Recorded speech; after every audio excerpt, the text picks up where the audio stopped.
কিছু গল্প তো স্কোরবোর্ডের বাইরেও লেখা হয় তাই না, মানুষের মনে। আর সঞ্জু স্যামসনের জীবনটা ঠিক তেমনই একটা গল্প। অধ্যাবসায়, আত্মত্যাগ আর স্বপ্ন সত্যি করার এক অবিশ্বাস্য আখ্যান। চলুন আজ সেই গল্পটা একটু কাছ থেকে দেখা যাক। 2026 টি-20 বিশ্বকাপ জেতার পর সঞ্জু স্যামসনের মুখ থেকে বেরিয়ে এসেছিল এই কথাগুলো। আর এই কয়েকটা শব্দ শুনলেই বোঝা যায় এটা শুধু একজন ক্রিকেটারের কথা নয়, এটা একজন যোদ্ধার কথা, যে কিনা বছরের পর বছর ধরে চুপচাপ নিজের লড়াইটা লড়ে গেছে। এই একটা মুহূর্তের জন্য তাকে কতটা লম্বা আর কঠিন পথ পেরোতে হয়েছে তা এই কথাগুলোতেই স্পষ্ট। কিন্তু মজার ব্যাপার কি জানেন, এই যে বিশ্বজয়ের নায়ক, তার এই জার্নিটা তো একটা সময় প্রায় শেষই হয়ে যাচ্ছিল।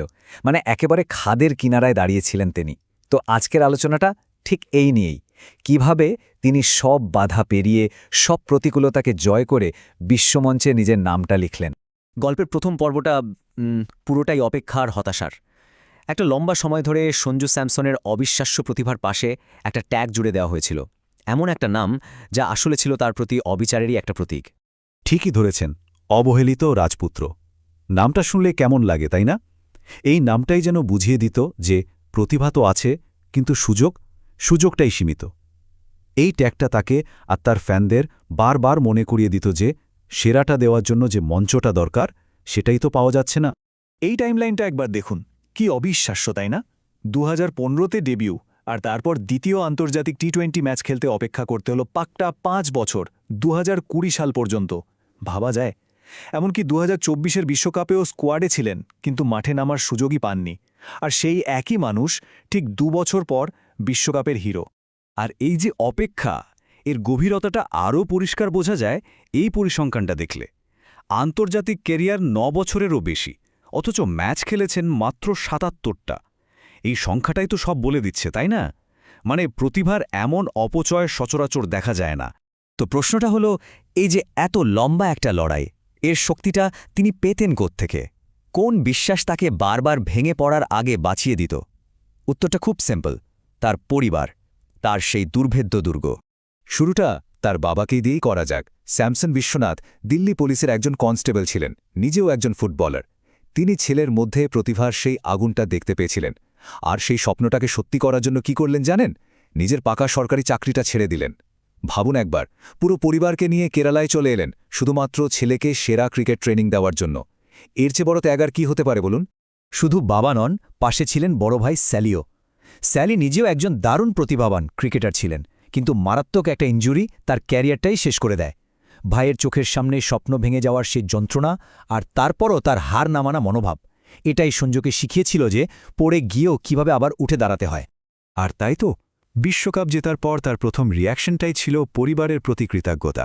সোশ্যাল মিডিয়ায় তার লেখা এই কথাগুলোই বুঝিয়ে দেয় যে সাফল্যের শিখরে পৌঁছেও তিনি তার শিকড়টা ভোলেননি। এই বিনয়টাই তো তার আসল পরিচয়।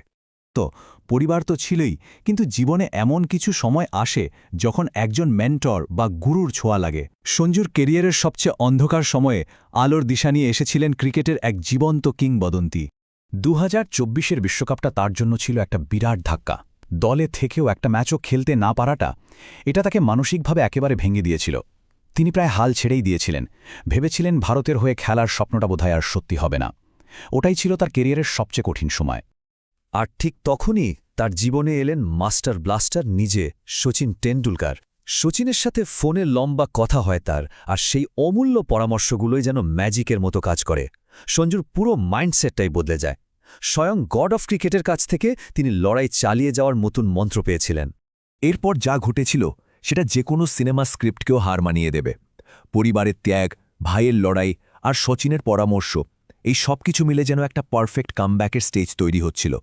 একবার ভাবুন তো ব্যাপারটা, বিশ্বকাপের ঠিক আগেই নিউজিল্যান্ড সিরিজের জঘন্য ফর্ম, দল থেকে বাদ। তারপর ভাগ্যের কি খেয়াল, রিঙ্কু সিংয়ের পারিবারিক সমস্যার কারণে তিনি আবার দলের সুযোগ পান। এরপর দলের প্রয়োজনে টপ অর্ডার যখন অফ স্পিনের বিরুদ্ধে ধুঁকছে, তখন তাকে প্লেইং 11-এ আনা হয়।